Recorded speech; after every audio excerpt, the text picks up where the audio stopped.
കേരളത്തിലെ ഉപതെരഞ്ഞെടുപ്പുകൾ കഴിഞ്ഞിട്ട് മാധ്യമങ്ങൾ വലിയ ചർച്ച ഇത്തവണ നടത്തിയോ? ഇല്ല എന്നതാണ് സത്യം. ലോക്സഭാ തെരഞ്ഞെടുപ്പ് കഴിഞ്ഞപ്പോൾ അതായിരുന്നോ സ്ഥിതി? അല്ല.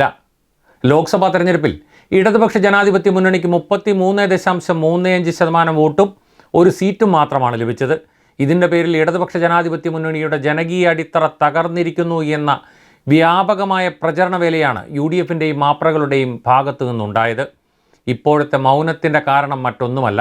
കേരളത്തിലെ 2 നിയമസഭാ ഉപതെരഞ്ഞെടുപ്പിലും വയനാട് ലോക്സഭാ മണ്ഡലത്തിലെ ഉപതെരഞ്ഞെടുപ്പിലും തൽസ്ഥിതി തുടരുന്നതാണ് ജനവിധി.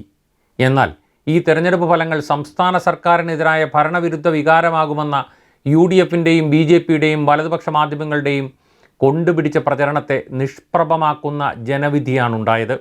പ്രത്യേകിച്ച് ചേലക്കരയിൽ ലോക്സഭാ തെരഞ്ഞെടുപ്പിൽ CPIMന് 5174 വോട്ടിൻ്റെ ഭൂരിപക്ഷമേ ഉണ്ടായിരുന്നുള്ളൂ എന്നത് ചൂണ്ടിക്കാണിച്ച് നിയമസഭാ ഉപതെരഞ്ഞെടുപ്പിൽ ഉറപ്പായും UDF വൻ ഭൂരിപക്ഷത്തിൽ വിജയിക്കുമെന്ന് വെല്ലുവിളിയുടെ സ്വരത്തിൽ പ്രഖ്യാപനം നടത്തിയ പ്രതിപക്ഷ നേതാവിനും അദ്ദേഹത്തിനൊപ്പം നിന്ന വലതുപക്ഷ മാധ്യമങ്ങൾക്കും കനത്ത തിരിച്ചടിയേൽപ്പിച്ചാണ് CPIM സ്ഥാനാർത്ഥി UR പ്രദീപ് വൻ ഭൂരിപക്ഷം നേടി വിജയിച്ചത്. 2016 ഇതേ മണ്ഡലത്തിൽ നിന്ന് 10,000-ലേറെ വോട്ടിൻ്റെ ഭൂരിപക്ഷത്തിൽ ജയിച്ച UR പ്രദീപിന് ഇപ്പോൾ 12,201 വോട്ടിൻ്റെ മികച്ച ഭൂരിപക്ഷം നേടുകയും 2024 ലോക്സഭാ തെരഞ്ഞെടുപ്പിൽ K രാധാകൃഷ്ണൻ ലഭിച്ച 5,174 വോട്ടിൻ്റെ ഭൂരിപക്ഷത്തേക്കാൾ 7,000-ലേറെ വോട്ട് കൂടുതൽ നേടി. ലോക്സഭാ തെരഞ്ഞെടുപ്പിൽ UDF സ്ഥാനാർത്ഥി രമ്യ ഹരിദാസ് നേടിയ അത്രയും വോട്ട് ഇപ്പോൾ നിയമസഭാ ഉപതെരഞ്ഞെടുപ്പിൽ അവർ തന്നെ സ്ഥാനാർത്ഥിയായിട്ടും ലഭിച്ചില്ല എന്ന് മാത്രമല്ല, വലിയ കുറവുണ്ടാകുകയും ചെയ്ത എന്ന വസ്തുതയ്ക്ക് നേരെ ഇക്കൂട്ടർ കണ്ണടക്കുകയാണ്. 2021 K രാധാകൃഷ്ണൻ വിജയിച്ചപ്പോഴൊഴികെ 1996 മുതൽ CPMന് ഈ മണ്ഡലത്തിൽ നിന്ന് ശരാശരി 10,000 വോട്ടിൻ്റെ ഭൂരിപക്ഷത്തിലധികം ലഭിച്ചിട്ടില്ല എന്ന വസ്തുതയും LDF വിരോധം മൂലം അന്ധത ബാധിച്ച വലതുപക്ഷ രാഷ്ട്രീയ മാധ്യമ സംഘം മിണ്ടുന്നില്ല.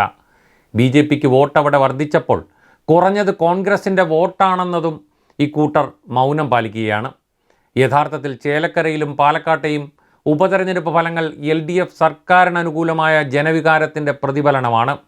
പാലക്കാട് മണ്ഡലം 1970 ശേഷം കഴിഞ്ഞ 54 വർഷത്തിനിടയിൽ 2 തവണ മാത്രമാണ് നേരിയ ഭൂരിപക്ഷത്തിൽ CPIM പ്രതിനിധികൾ തിരഞ്ഞെടുക്കപ്പെട്ടിട്ടുള്ളത്.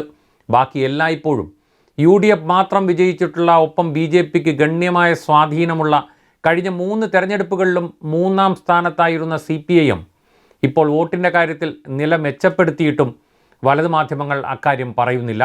മറച്ചുവെക്കുന്ന മറ്റൊരു കാര്യം, കഴിഞ്ഞ നിയമസഭാ ലോക്സഭാ തെരഞ്ഞെടുപ്പുകളിൽ 15,000-ലധികം വോട്ടിൻ്റെ വ്യത്യാസം BJPയും LDFും തമ്മിലുണ്ടായിരുന്നു. പാലക്കാട് നിയോജക മണ്ഡലത്തിൽ ഇപ്പോഴത്തെ ഉപതെരഞ്ഞെടുപ്പിൽ ഈ വ്യത്യാസം 2,256 കുറഞ്ഞതും ഈ വിമർശകർ കാണുന്നില്ല. മാത്രമല്ല, LDFന് കഴിഞ്ഞ നിയമസഭാ തെരഞ്ഞെടുപ്പിൽ ലഭിച്ചതിനേക്കാൾ 896 വോട്ട് ഇപ്പോൾ LDF സ്ഥാനാർത്ഥിയായി മത്സരിച്ച ഡോക്ടർ P. സരിൻ നേടി. മാത്രമല്ല, 2024 ലോക്സഭാ തെരഞ്ഞെടുപ്പിൽ LDFന് ലഭിച്ചതിനേക്കാൾ 2,653 വോട്ട് ഈ ഉപതെരഞ്ഞെടുപ്പിൽ ഡോക്ടർ P. സരിന് ലഭിച്ച കാര്യവും മറച്ചു പിടിക്കുകയാണ് മാധ്യമ വലതുപക്ഷം. പാലക്കാട് 2021 മാത്രമല്ല 2024 BJP സ്ഥാനാർത്ഥികൾ നേടിയതിലും 8,000-ലേറെ വോട്ട് കുറവാണ് ഈ ഉപതെരഞ്ഞെടുപ്പിൽ BJP സ്ഥാനാർത്ഥിക്ക് ലഭിച്ചത്. ആ വോട്ട് എവിടെ പോയി എന്ന അന്വേഷണവും കോൺഗ്രസിന് ലഭിച്ച 18,000-ൻ്റെ ഭൂരിപക്ഷത്തിലാണ് ചെന്ന് തട്ടി നിൽക്കുന്നത്. മാത്രമല്ല, 10,000 വോട്ട് തങ്ങൾ പിടിച്ചുകൊടുത്തുവെന്ന് പരസ്യമായി പ്രഖ്യാപനം നടത്തി SDPIയും രംഗത്തുണ്ട്. തങ്ങൾ UDFനായി ഏതെല്ലാം വിധത്തിൽ ക്യാമ്പയിൻ നടത്തി എന്നതിൻ്റെ വിശദാംശങ്ങളടക്കം SDPI പ്രഖ്യാപിച്ചിട്ടും അതിനെതിരെ ഒരക്ഷരം ഉരിയാടാനാകാതെ മൗനത്തിലാണ് കോൺഗ്രസ് നേതൃത്വം.